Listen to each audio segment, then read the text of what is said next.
नमस्कार, मी ललित खरे आणि आपण बघत आहात क्राईम दुनिया न्यूज चॅनल. आमचे चॅनल आपण अद्याप सबस्क्राईब केले नसल्यास सबस्क्राईब करावे. बेल आयकॉनच्या बटनवर क्लिक करून सबस्क्राईब करावे, जेणेकरून आपल्याला नोटिफिकेशन मिळत राहते. अहिंसा परमो धर्म अर्थात अहिंसा हाच धर्म अशी शिकवण भगवान महावीर यांनी जगाला दिली आहे. जैन धर्मात अहिंसेला फार महत्त्व आहे. याच शिकवणीवर जैन धर्माची वाटचाल सुरू आहे.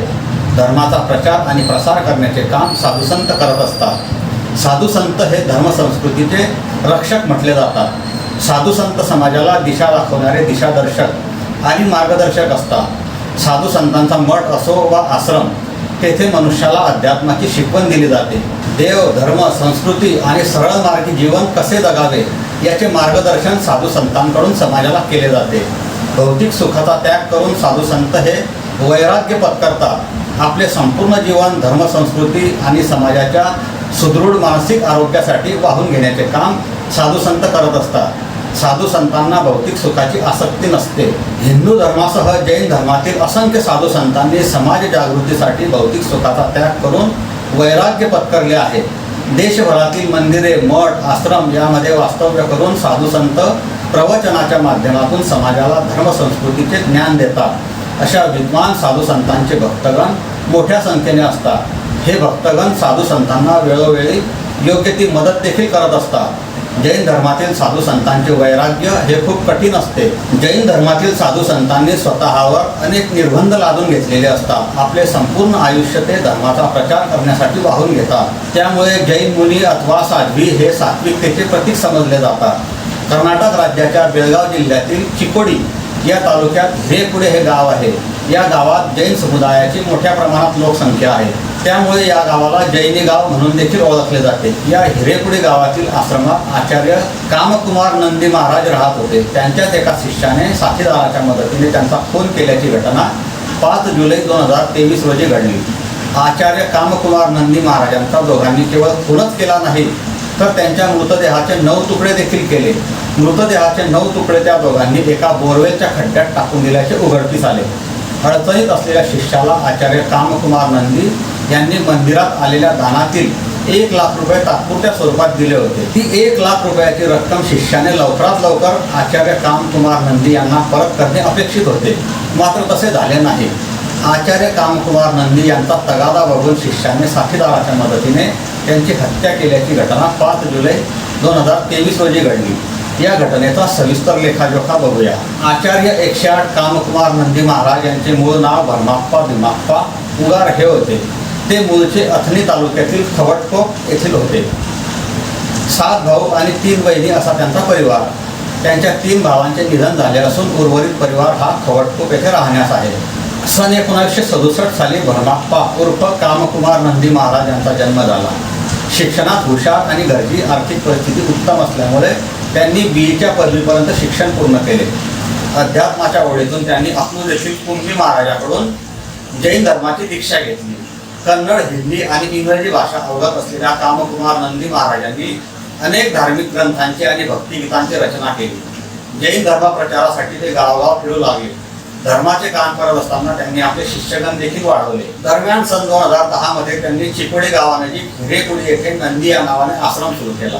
या आश्रमात आपल्या रसाळवाणीने ते श्रावक श्राविकांना भक्तिरसात गुंतवून ठेवू लागले. त्यांच्या रसाळवाणीचे श्रवण करण्यासाठी महाराष्ट्र, कर्नाटकातून भाविक येऊ लागले. परिणामी त्यांचे शिष्यगण वाढत गेले. या शिष्यांमध्ये रायबाग नजीक कटक भावी येथील नारायण माळी हा देखील एक शिष्य होता. तो गेल्या काही वर्षांपासून महाराजांच्या सेवेत हजर झाला. गेल्या काही वर्षांपासून नारायण माळी हा कामकुमार नंदी महाराजांच्या आश्रमातच राहण्यास आला. महाराजांच्या सान्निध्यात राहून त्याने त्यांचा विश्वास संपादन केला.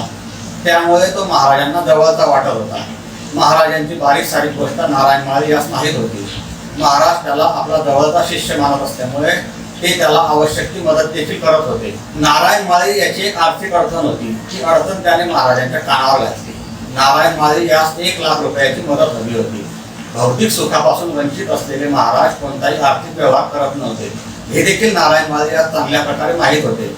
भाविकांनी श्रद्धेने दिलेल्या डोनेशन अर्थात दानाच्या रकमेतून 1 लाख रुपये आपली गरज भागवण्यासाठी द्यावी अशी त्याने महाराजांना गळ घातली. आश्रमाच्या विकास कामासाठी आलेल्या डोनेशनच्या रकमेतून 1 लाख रुपये नारायण माळी या शिष्याला देण्यासाठी महाराजांचे मन काही धजावत नव्हते.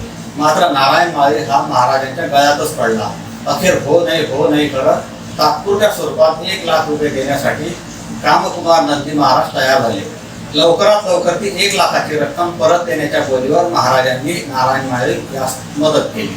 नारायण माळी आणि महाराजांकडून 1 लाख रुपये घेऊन आपली गरज पूर्ण केली. आपली गरज पूर्ण केल्यानंतर बरेच दिवस झाले, मात्र नारायण माळी ती 1 लाख रुपयांची रक्कम महाराजांना परत देण्याचे नावच घेत नव्हता. महाराजांनी आपल्या आश्रमाच्या कुंडीतून ती रक्कम नारायणास दिली होती. त्यामुळे ती रक्कम लवकर परत कर असे महाराज नारायणास सांगत होते. मात्र त्यांच्या सांगण्याकडे नारायण माळी हा हेतू पुरस्कार दुर्लक्ष करत होता. ही गोष्ट महाराजांच्या लक्षात आल्यामुळे त्यांनी नारायणास बोलावून घेतले. सरळ मार्गाने 1 लाख रुपये परत करण्यास त्यांनी नारायणला सांगितले. ते भाविकांचे पैसे असून आश्रमाच्या विकास कामासाठी वापरायचे आहेत असे महाराष्ट्राला सांगत होते. महाराजांचा तगादा बघून नारायण हा आश्रमात गैरहजर राहू लागला. तो आपल्या मूळ गावी कटकभागी येथे राहण्यास आला. त्यामुळे महाराजांनी दुसऱ्या एका शिष्याकडून त्याला आश्रमात येण्याचा निरोप पाठवला. तो परत आल्यानंतर कामकुमार नंदी महाराजांनी आपल्या विनम्र वाणीने त्याच्याकडे 1 लाख रुपये परत करण्याचा आग्रह धरला. कामकुमार नंदी महाराज कुणाशी आर्थिक व्यवहार करत नव्हते, मात्र त्यांनी भोळ्या मनाने आपल्या शिष्याची अडचण दूर करण्यासाठी त्याला तात्पुरत्या स्वरूपात डोनेशनच्या रकमेतील 1 लाख रुपयाची मदत केली होती. तीच मदत त्यांच्या अंगाशी आली होती. महाराजांचा तगादा बघून त्यांचा कायमचा काटा काढण्याचा विचार नारायण माळी यांनी मनाशी केला. महाराजांचा कायमचा काटा काढल्यामुळे आपल्याला 1 लाख रुपये द्यावे लागणार नाहीत असा त्याने मनाशी विचार केला. या कामात त्याने आपला मित्र हसन ढलावत याला देखील सहभागी करून घेतले. कामकुमार नंदी महाराज हे आश्रमातील त्यांच्या खोलीत सायंकाळी 7 वाजेनंतर एकटेच असतात हे नारायण याला चांगल्या प्रकारे माहीत होते. त्याने ही गोष्ट त्याचा मित्र हसन ढलावत याला सांगितली. त्या दोघांनी महाराजांची हत्या करून त्यांचा मृतदेहाची विल्हेवाट लावण्याचा कट रचला. 5 जुलै रोजी आपला नित्य कार्यक्रम आटोपून महाराज नेहमीप्रमाणे सायंकाळी आपल्या खोलीत जप आणि ध्यान आराधना करत होते. त्याचवेळी जप करणाऱ्या कामकुमार नंदी महाराजांवर नारायण माळी याने जोरदार हल्ला केला. त्याच्यासोबत त्याचा मित्र हसन ढलावत हा देखील होता. खोलीचा दरवाजा बंद करून दोघांनी महाराजांना मारहाण करण्यास सुरुवात केली. दरम्यान नारायण याने महाराजांना खाली पाडून त्यांचा गळा दाबून धरला. त्यावेळी आश्रमात कुणी नसल्याचा गैरफायदा घेत दोघांनी महाराजांचा गळा दाबून त्यांना ठार केले. त्यानंतर मध्यरात्रीच्या सुमारास त्या दोघांनी महाराजांचा मृतदेह एका 4 चाकी गाडीत टाकून कटकभागी येथे नेला. मृतदेहाची विल्हेवाट लावण्यासाठी त्या दोघांनी कोयत्याने महाराजांच्या मृतदेहाचे 9 तुकडे केले. नारायण याचे कटकभागी येथे शेत असून त्या शेतात बोरवेल आहे. त्याच रात्री दोघांनी महाराजांच्या मृतदेहाचे तुकडे एका साडीत गुंडाळून त्या बोरवेलच्या 400 फूट खोल खड्ड्यात टाकले. बोरवेलच्या सुमारे 400 फूट खोल खड्ड्यात मृतदेहाचे तुकडे टाकल्यानंतर दोघेजण तेथून पसार झाले. त्यानंतर दुसऱ्या दिवशी महाराज आश्रमातून गायब झाल्याची चर्चा सुरू झाली. महाराज कुठे गेले म्हणून श्रावक श्राविकांमध्ये चर्चा सुरू झाली. श्रावक श्राविकांनी त्यांच्या खोलीत डोकावून पाहिले असता त्यांना महाराजांचा केवळ मोबाईल आणि कमांडरू एवढेच साहित्य त्यांना दिसून आले. त्यामुळे महाराज कुठे गेले हा प्रश्न निर्माण झाला. 2 दिवस शोध घेतल्यानंतर 7 जुलै रोजी आश्रमाच्या ट्रस्टींनी चिकोडी पोलीस स्टेशनला महाराज बेपत्ता झाल्याप्रकरणी मिसिंग दाखल केली. या मिसिंगचा तपास करत असताना आश्रमातील शिष्यांची चौकशी करण्यात आली. या चौकशी दरम्यान आश्रमातील नारायण माळी हा शिष्य गायब झाल्याचा मुद्दा पुढे आला. महाराज बेपत्ता झाल्याच्या दिवसापासून नारायण माळी हा देखील बेपत्ता होता. त्यामुळे पोलिसांचा त्याच्यावरील संशय बळावला. त्यामुळे पोलिसांनी त्याचा देखील शोध सुरू केला. नारायण माळी हा रायबाग नजीक कटकभागी येथे आपल्या गावी असल्याची माहिती पोलिसांना मिळाली. त्या माहितीच्या आधारे चिकोडी पोलीस स्टेशनच्या गुन्हे शोध पथकाने त्याला शिताफीने ताब्यात घेतले. नारायण माळी याने महाराजांकडून काही रक्कम उधार घेतली असल्याची माहिती तपासादरम्यान पुढे आली. त्या माहितीच्या आधारे नारायण यास बोलते करण्यात आले. अखेर नारायण माळी याने आपला गुन्हा कबूल केला. आपण आपला साथीदार हसन ढलावत याच्या मदतीने महाराजांची हत्या केल्याचे त्याने कबूल केले. हत्येनंतर महाराजांच्या मृतदेहाचे 9 तुकडे करून ते शेतात बोरवेलमध्ये टाकल्याचे त्याने कथन केले. कटकभागी येथील कूपनलिकेत टाकलेले मृतदेहाचे तुकडे काढण्यासाठी पोलिसांनी शोध मोहीम सुरू केली. बोरवेलवरील मृतदेहाचे तुकडे काढून ते पोस्टमार्टम कामी जिल्हा रुग्णालयात रवाना करण्यात आले. या प्रकरणी आश्रमाच्या प्रमुखांनी दिलेल्या फिर्यादीनुसार चिकोडी पोलीस स्टेशनला नारायण माळी आणि हसन ढलावत या दोघांविरुद्ध IPC 302/201 नुसार खुनाचा गुन्हा दाखल करण्यात आला. विश्वास गेला पानिपतच्या युद्धात अशी आपल्या मराठीत एक म्हण आहे. स्वतःवरील विश्वास हीच आपली ताकद असते. दुसऱ्यावर विश्वास टाकून काम करणारा परावलंबी समजला जातो.